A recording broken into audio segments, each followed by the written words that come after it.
Hello, namaste, and welcome everyone. Once again, I'm back in YouTube and Facebook. It's been a while, but again, I'm back here in Facebook and YouTube live with the Melbourne International team from University of East London. First of all, I would like to welcome Ashley and David in our very first live session. Hi everyone, thanks for having us today. Very excited to be here.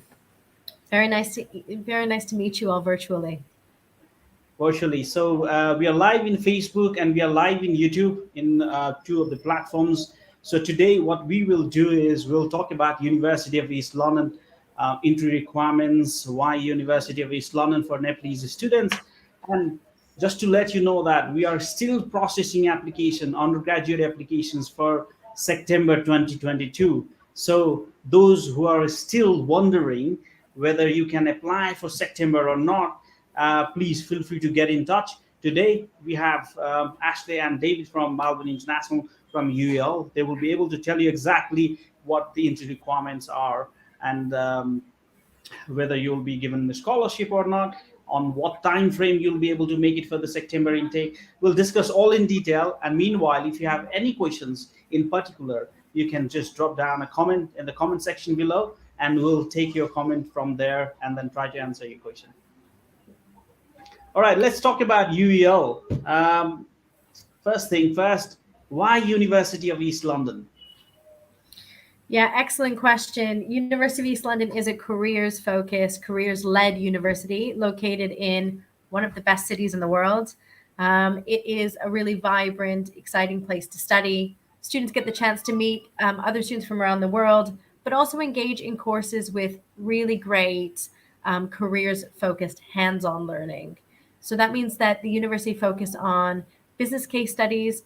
They focus on the opportunity for students to get that practical knowledge that is in demand by employers. Yeah, there's I think, a big focus on kind of learning by doing, engaging with real employers in a real kind of practical sense, doing projects that kind of mirror the kind of skills that students need for after they graduate.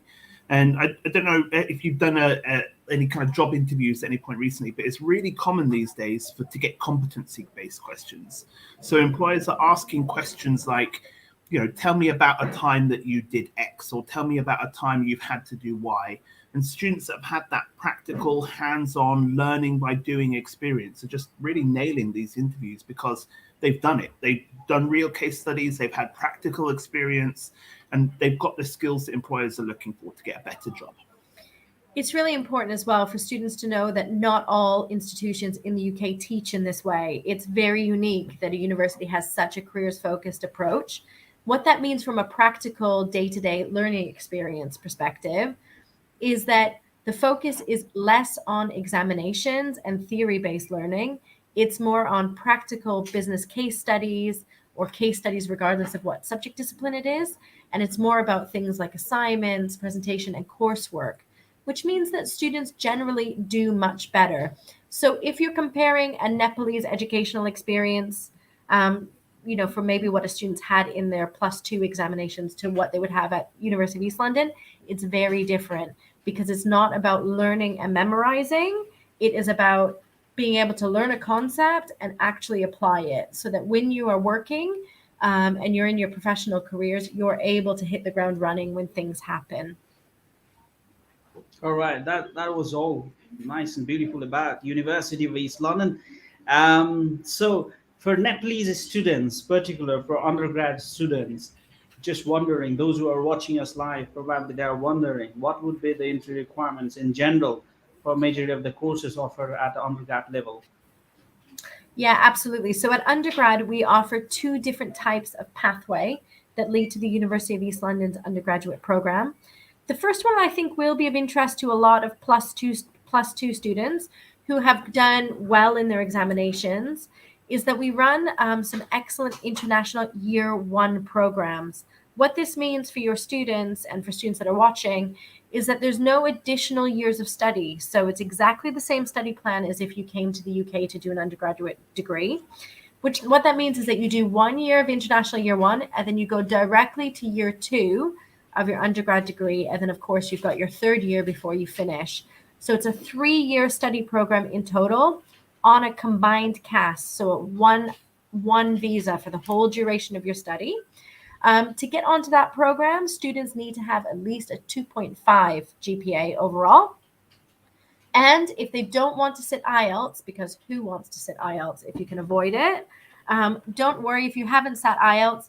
If you have got B+ in your English in your English test from your 12th from your +2 examination, you do not need an IELTS. So that's a B+, or if you're looking at GPA, that's a 3.2 GPA in English. Dave, foundation, do you want to talk about that? Yeah, so the foundation courses are for students that have slightly less academic experience, and it's designed to kind of give students kind of a soft entry into the university still. So they'll be able to spend some time to acclimatize to living in the UK, learning some essential materials and kind of getting themselves ready for study after they graduate. And just to give students an understanding of what they need to basically get onto that program, again, students would be expected to have passed their 12th standard. So they need to have passed. They typically need 50%, the equivalent of 50% to be able to get onto the program. So my main message here is for the majority of Nepalese students, it's actually International Year 1 that is the course for them. But if you happen to be a student who's maybe got a little bit less in terms of academic qualifications, foundation is there to support you.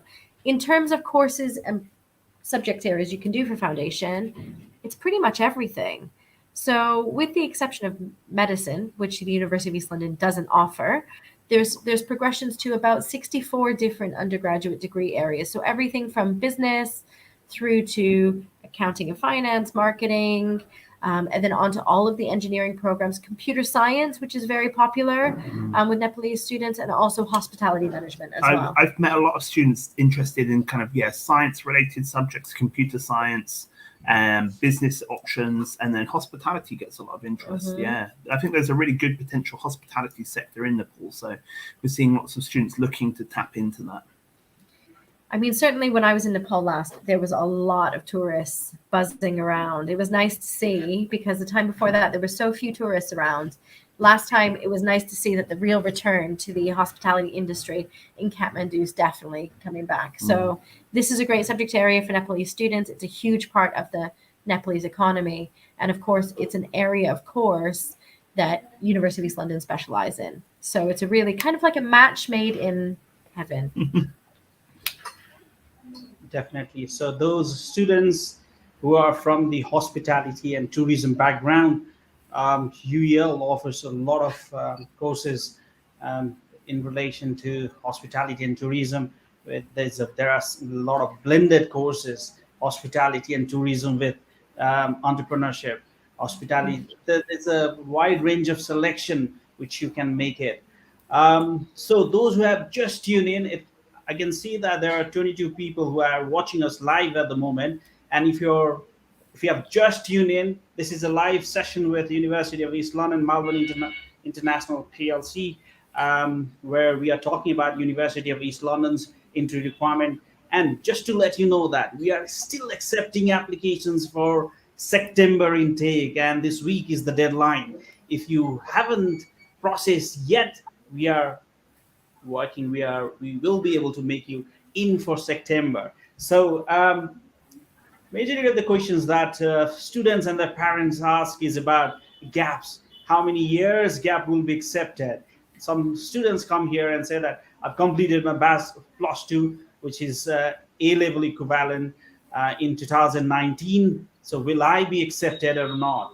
I have B+ in grade 12 English, whether I will be accepted or not. How do you answer it, Ashley? Please answer this. Yeah, the answer to that is absolutely you would be accepted. The University of East London generally accepts for undergraduate programs a study gap of up to 5 years. So if you have a study gap of up to 5 years, that gap does need to be explained. So as long as you're able to explain the gap, it's not a problem if your gap is up to 5 years. The main thing that I've seen from students is, like Ashley says, there is the expectation you'll be able to talk about what you've done. So make sure you have a bit of a reflection on, have you done some self-study? Have you provided care for somebody? What have you done to make use of your time? I don't think anyone's, just sat around and watched TV for 3 years. I don't think that's a good sign. But I think for those students that have continued to kind of improve themselves and bettered themselves, that there is value in that. That is good experience. The other thing that's worth mentioning there is that you must be able to explain why now. So if you've got a gap of, say, 3 or 4 years, that, like I said, that's not a problem. The important thing is that you're able to say, right, I've had a 3-year gap, but the reason I'm coming back to do my bachelor degree now is blah, blah, blah. So you need to have reasoning for why. And that's the key thing. As long as you can explain what your rationale is, it's not a problem. I think it differs for every student, but I think at the moment we are seeing lots of people decide now's the right time to continue their education because the pandemic is very much behind us, it feels now. I don't know anyone in the UK that thinks about it on a day-to-day basis anymore. And kind of life here feels normal. Shops are normal. Life is normal. Everyone's just kind of ready to go. And I think those people that kind of had to pause because of the pandemic and now flooding back in droves, and we're seeing really good kind of engagement and activity and excitement. So it's a good time to be coming to study now. Definitely. I believe those who are watching us live, they have taken this information, and hopefully we should be able to push more applications for September intake. And I mean, the problem here is with the TB test and other things, the tuberculosis test that the student needs to get through. There are dates not available on time. That is the reason some of the students might have to defer, or they might have to apply for other intakes. But in general, so what might be the time frame for a student, let's say, who will apply today or tomorrow by this week, which is the deadline for University of East London? Um, can you just brief us about the exact time frame when we will be able to get them in there in UK? Yeah, so I think it's really important to tell you about a few different deadlines. The first one is the application deadline is this Friday. So if you are wanting to study at the University of East London at the International Study Centre, now is the time to place your application. So as long as your application is in by this Friday, you will have met that first deadline. The second deadline that's really key is that your kind of initial deposit acceptance deadline. So when you get your offer, you've got until not this Friday, but next Friday to have had and made your deposit payment as part of your application process. And of course, Uniladder will help you to do that. So they will talk you through the ins and outs of how that works. So the key thing is, if you placed your application this Friday, you would have your offer by Tuesday of next week at the latest. And that would then mean that you could make your deposit payment before Friday. When I say deposit, I don't mean your full deposit. Your initial deposit that you have to make to secure your place is £1,500. That means that you start the application checks, which lead to your precast interview. Once your precast interview has taken place and you've passed that, you would need to make the remainder of your deposit balance payments. And the key thing is that we want to have all of our CAS, so all of our CAS documentations issued to you by the 8th of August. And that basically means that it gives you the time to be able to place your visa applications to be able to get here on time to start your course. So that is the timeframes that we're working towards. But basically the first two key deadlines, which are the most important ones at the moment, are firstly that you've got till this Friday to place your application. And then after that, you've got till the following Friday to make that initial deposit payment. There's also factors, I think, to look at in terms of making sure that you've got the funds available in your account and that you're taking a TB test and stuff like this. If you contact Uniladder, they'll be able to really kind of talk you through every step of this and make sure you know what you'll need to doing and you're well supported. Yeah, it's really key that you kind of make sure that even if you haven't placed your application yet, that you're in the right headspace to know what you're doing next. So making sure, for example, that if you're covering your tuition fees with a loan, which a lot of Nepalese students do, that they've done that initial paperwork already, that they know what they're kind of doing. And the team at Uniladder are experts at that. They will help you to make sure that everything is done that needs to be done. So Definitely. yes. Yes, definitely, Ashley and David. Thank you so much for that brief information about the time frame and the things that the student need to be taking care of as of now. So, a lot of students, as I said, as I mentioned earlier, a lot of students might be wondering they may not be able to get in for September, but that is not the case. If you're financially and emotionally or mentally prepared to study there in UK, I'm here in Kathmandu to help you through that process, throughout the process. I'm here since a week now, and it's been a very good week so far. A lot of students are coming in. We are having a one-to-one conversation, and also we are processing so many applications for University of East London. Meanwhile, what I would recommend is if you're out of Kathmandu, maybe visiting us in person might not be possible, but get in touch with us online. I've got a number, scroll down there, would be able to share that number, and then you can WhatsApp us, and then you can have a one-to-one conversation with me, and then we can process your applications online. We just need documents online. So by this Friday, at least for undergraduate students who, I mean, those who have completed their plus two and they want to get in for bachelor's level, please feel free to get in touch with us. David, I would like to ask you one question. There are so many students who might be a little bit afraid of giving these precast interviews. Can you brief me about what that precast means and Sure. why that is important, and how do we prepare and how do we get through that process? Great. Just in Yeah, brief. great question. So, as part of their application to come and study in the UK, a lot of Nepalese students will need to take an interview. And that's just to make sure that, we're confident that should they be called for an interview when they apply for their visa, that they do a good job. Nobody wants to get 90% of the race done and then, have an injury and fall out. So we make sure that students are ready as part of the pre-CAS interview. I've been doing a lot of pre-CAS interviews in the last week or two, and the first thing I always say to students is, this isn't your final interview. Today, if you make mistakes, that's okay. And I'm here today to kind of make sure you've had time to think about your answers, that you feel supported, that you know what's going on. And sometimes I meet students who, for their first time, they are nervous. And I always say to them, slow down, take your time. Today isn't the final judgment. Today is us helping you to get through these steps. And I've met with some students multiple times in a row, and actually it's really rewarding to see their confidence grow and speak to the students to say, oh, I got my visa today and I'm so excited.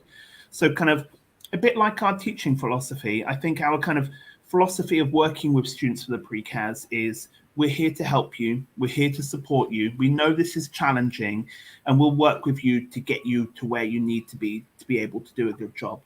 And then for those students that we're working with, they do feel so prepared, they do feel so ready that if they're called for an interview, they're doing a really good job. We've got really good success rates in terms of the student experience and the students being able to get a visa. So although it's a little bit of effort and a little bit of work students have to get in, it's really rewarding for them, and it's what they need to be able to get to the next step in their journey. So don't worry if you're scared. We're here to support you. We're here to help you.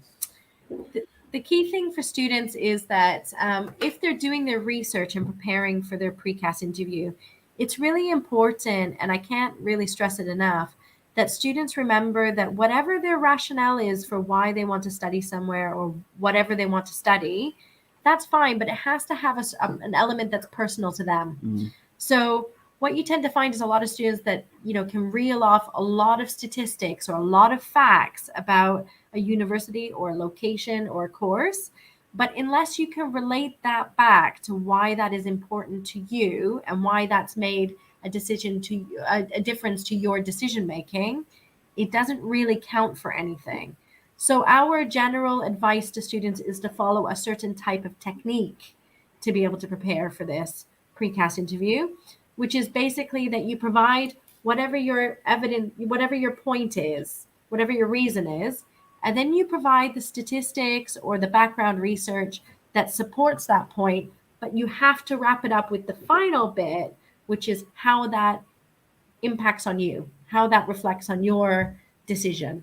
And if students can follow that type of technique where they give their reason, provide the backing information, and then most importantly, tie that back to themselves, generally students do quite well in their precast interview. Yeah, we'll often see students that kind of rely overly heavily on just facts and only facts. And I often use the analogy with a student.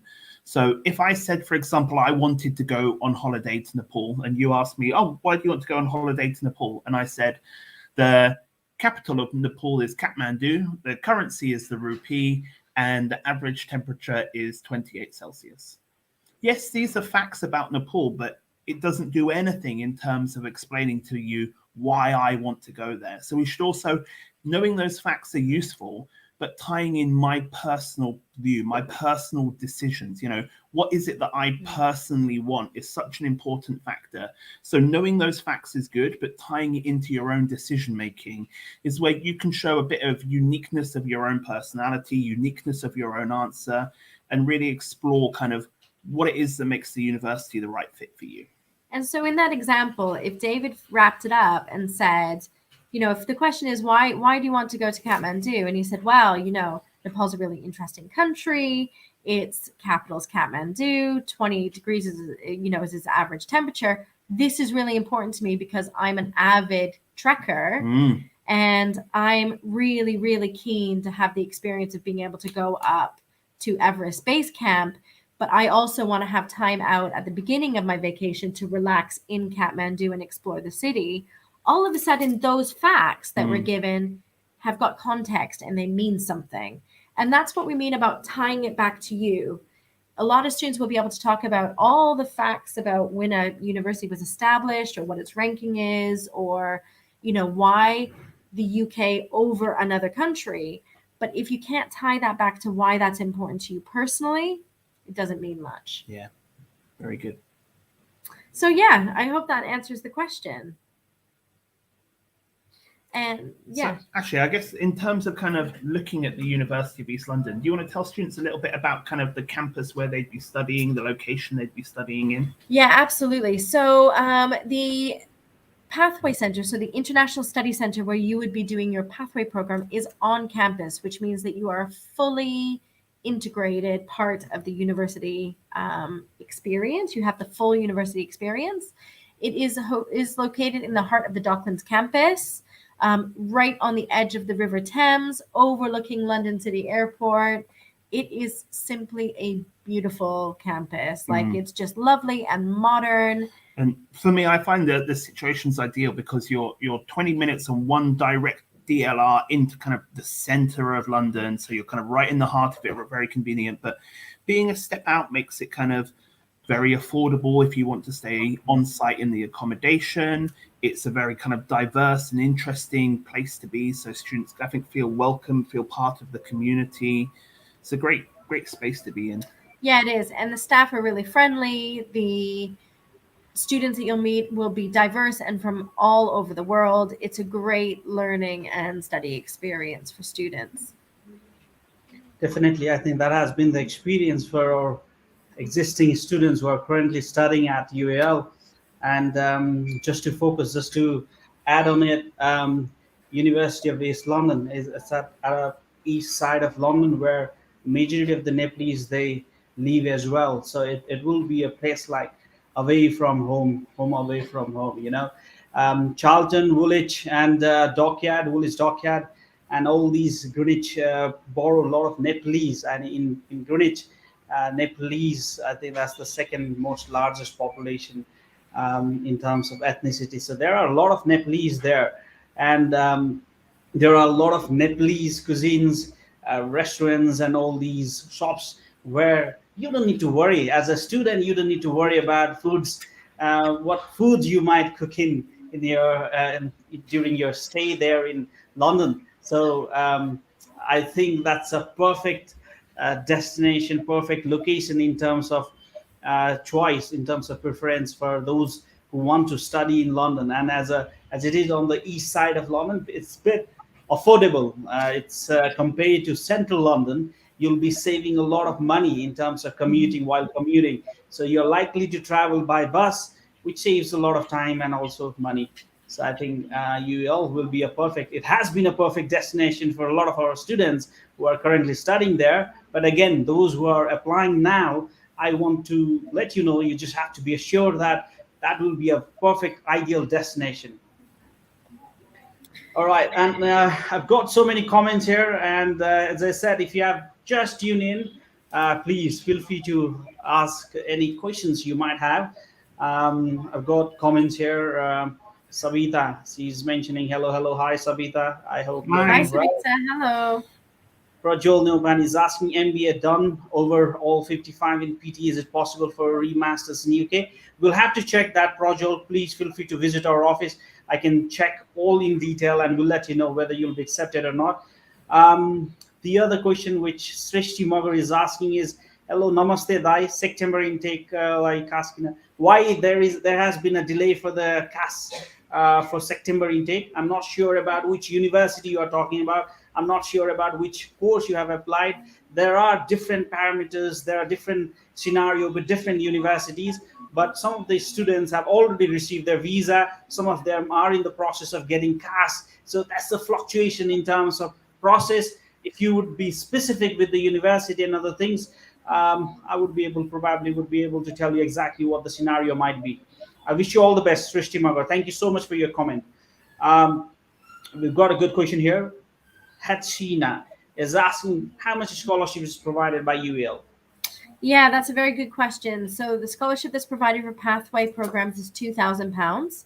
So it's a £2,000 scholarship that'll be a reduction in your tuition fees for your foundation program. Can we do a little bit of more scholarship on the basis of this video? Let's say that those who make an application by Friday will be honoring them a special additional scholarship of anything that you wish to offer, if possible. One of the things I think about the University of East London is the prices there are I think, already very competitive.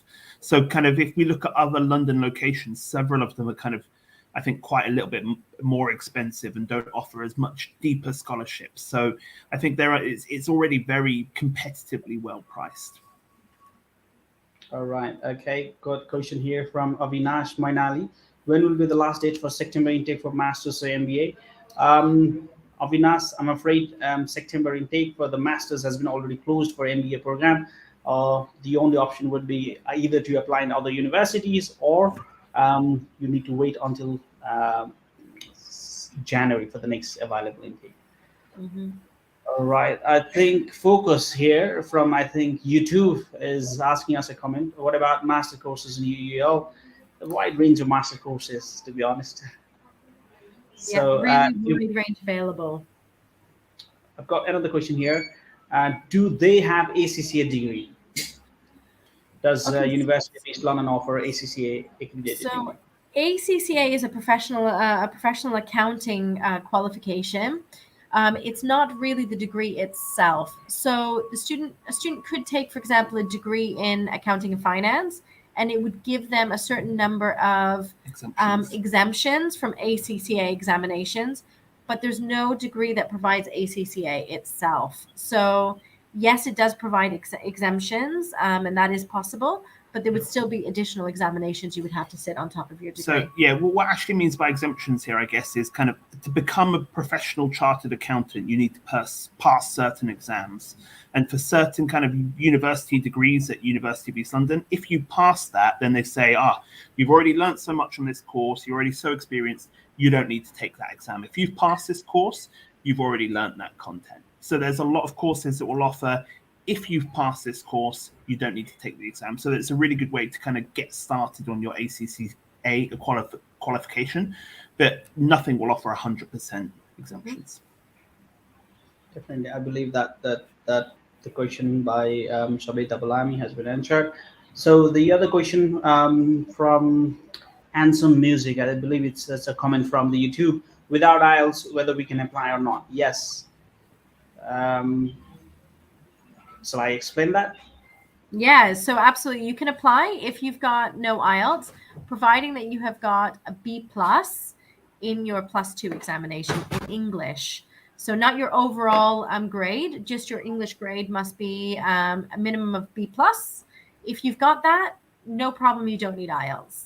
If you don't have that, we can look at providing you some internal testing as well. All right. I've got another question from Haku. Namaste. What about October intake? What about October intake for bachelors? Do we have October intake? No, September's the next intake. So September and then January. Okay. What about the other question we have is from Puran Kunjeda, is asking us, what about Bse Agriculture Courses in UK? Good question. The University of East London doesn't offer a BSc in agriculture, but if you speak to Uniladder, they will certainly help you to place an application for that type of course if that's what you want to study. Yeah, there are many universities in London and different in UK as a whole where they offer BSc agriculture. There are even some universities which is specialized in agriculture industry. So we should look into your case basis, and then we can definitely look for options. Puran, if you are in Kathmandu, feel free to get in touch. You can come to our office and we can have a one-to-one discussion. I've got another comment from Shulov Shrestha, where he's asking, hello, sir, I didn't get offer from UEL. My interview was pretty good, but I just didn't get offer letter from them. Is it because I just missed their first call? They missed the first call. So what do you mean? I didn't get offer from UEL, my interview. How did What they do have you an mean? interview if they've missed the How call? can you have an interview without the call? I don't know. If you have missed it, Sulab, just to let you know, I'm not sure where you have applied from. It definitely looks like you're not our student. But again, just to let you know that you get a pre-screening call from UEL. First thing, if you have done well, then you should be able to get an offer letter. If not, check with your agency or with the consultancy who you are processing with. If you haven't got it, and if you are in Kathmandu, you can come in our office and we can still process your application. If you've missed the first screening call as well, get in contact with Uniladder. They'll let us know. We can organize, a second phone call. The way we do our pre-screening is we usually send the students like a text message in advance to say, hey, we're going to call you in the next half an hour. So we give them some time. But, if you're at the market, you haven't seen anything, you come back home, you've missed the call, let Uniladder know. They'll be able to let us know. We'll be able to schedule a recall because no one's gonna get failed for just not being able to answer a phone.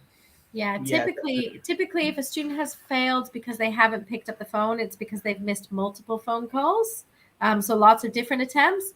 But I would say if that's you and you did want to have admission to a pathway program, and the only reason why you failed is because you haven't spoken to somebody to have your pre-screening call, let us know, let Uniladder know, and we can try and get that reorganized for you.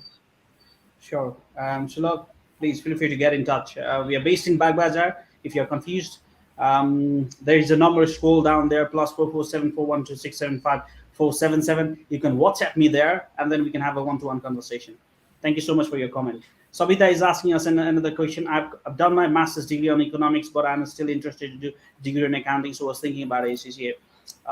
As David mentioned earlier, University of East London doesn't specifically offer ACCA, but they do offer some courses which would waive your some of the papers. So we will need to look into details about it. Thank you so much for your question. Kalyan Neopane, his comment is, my +2 result is awaited and it may publish late August. So is there option rather than to wait for next intake? August, that means you're likely to get in for January intake. For January intake, please feel free to get in touch. We can get you sorted for January intake. Our general recommendation, just related to that last question, is that you're always better off applying for the time difference between the end of September intake start time and the January intake start time is very small. It's a short wait. So I would always recommend to students to, instead of arriving late for September, which we don't want, just to start in January, because you're always better off not missing time in your course than you are potentially trying to squeeze a result in really last minute and trying to arrive late. Exactly. So those who are thinking that you'll be missing this September intake, now is the time. Now is the right time to apply for January intake as well. Mm-hmm. So we would highly recommend everyone to apply for January as soon as possible. If you think that you cannot make it for September, because the time difference, the time frame between September and January is quite pretty quick. So if you miss January intake, the next option would be September, which will be a 9 months wait. But here, if you miss this September, right in October, or yeah, most probably in October, you would be able to apply for visa, because you can apply at least 6 months in advance. I wish you all the best, Kalyan. If you're in Kathmandu, feel free to get in touch. Let's have a one-to-one conversation in our office. All right, I've got so many comments here. If you have just tuned in, guys, just to let you know that we have a wonderful team from Melbourne International, Ashley and David, who are briefing us about the University of East London's International Year 1 and foundation programs. And if anything is related to University of East London, please feel free to ask us in the comment section. And we are still processing for September intake. If you have everything ready, if you want to process for the September intake, if you feel that you can make your financial documents and then TB report ready, we are here to support your application, and we can make it for September intake. You don't need to wait until January, just to let you know. I've got another comment from Susan Rimal, where he is mentioning he had a similar issue with University of East London regarding the offer. I believe that's he said that, hello, my pre-screening call was pretty good, but they did not send me an offer letter. Probably that was rejected, or might have been the other case. So I think it's important for you to understand what the university are looking for in a pre-screen. So when you place an application to the University of East London, the first step is that they're going to give you a quick call. It is literally a 2-minute telephone call. And they're basically looking for 4 things. They're assessing you for 4 things. None of those are to do with your academic qualifications. That comes after. What happens in pre-screening is they're looking for a couple things. Do you understand and can you speak English, which is the first thing that they're assessing you for? Do you understand and do you know what you are applying for, like what course you're applying for? And then they want to know, how are you going to be funding your studies? How are you paying for your fees? And that's doing a quick financial assessment check. So it's important that when you receive that pre-screening call, you know how you're paying them, how you're going to pay for your fees. If it's bank loan, that's fine.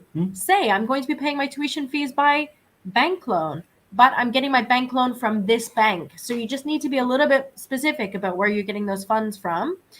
And the last thing they're looking for are visa refusals. So any history of visa refusals that you have, the university generally frown upon visa refusals.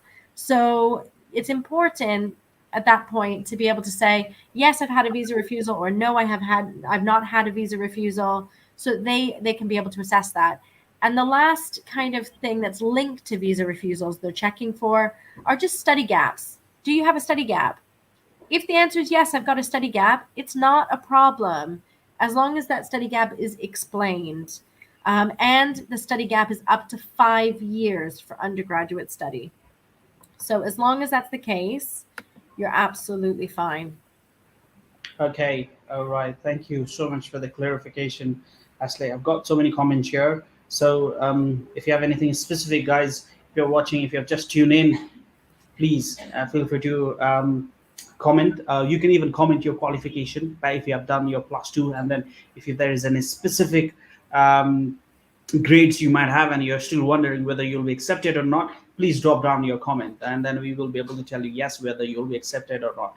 I've got another comment from Projol Neopane. MBA done in Nepal, remaster is possible in UK. I think that's a general comment. Yes, that's possible. Projol, if you are in Kathmandu, as I said, feel free to get in touch. The other question Sujan is asking is, hello sir, my pre-screening call was pretty good, but they did not send me offer letter.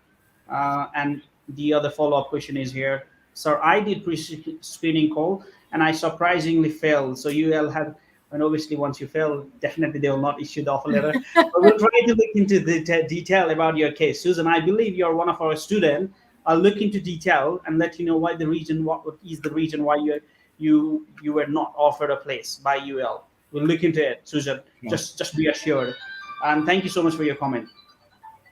All right, I've got another comment from here. Chiran Dakal, I got unconditional offer from UL for MSc Pharmaceutical Science. Lately, I'm having trouble to get TB test done.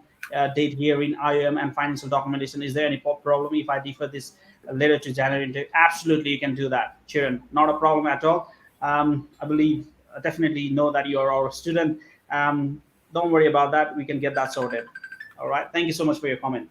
The other comment I've got here is ACCA course available at the University of East London? Um, Let me wrap it up with a short answer about this. Unfortunately, not exactly an ACCA course, but University of East London does offer accounting and finance related degrees where studying certain type of degrees, certain level of ACCA qualification will be exempted. What it means is once you do a degree, you can get exempted for ACCA qualification for certain papers. Mhm. We have been getting so many comments there, guys. If you have liked this live session, please share with your friends and let them know that we are providing you a rich information about University of East London's courses and everything, and letting you all know that we are still accepting applications for September. We are running out of time, but again, we are here to support you, to make sure and to assure you that it is still possible to make an application for um, September. What are the courses for masters in UL? Variety of courses, too many courses. We'll have to explore. Thank you so much for the comment. Kalyan Neopane, does UL provide all the course in January intake, or we have some disadvantage in Jan intake? This is a very good question. Probably Ashley will answer it, please. Yeah, so the first answer is a really simple one. Yes, pretty much every course is available in January. There's a few exceptions for UEL direct courses, but the vast majority, certainly all pathway courses, are available in January. Is there any disadvantage to a January intake? No, actually. There's no disadvantage to starting in January. The only real difference I would say for you is that if you start in September, you have a bit of a summer break before you start your main degree program, because you finish in kind of June and then you've got till September. So you've got a gap there where you can, go on vacation, you can work if you're wanting to work over the summer, you could return home to Kathmandu if that's what you want to do, or to Nepal. But if you start in January, you don't have a very long summer break. So that's the only disadvantage, is short summer break. Thank you. Thank you for the clarification.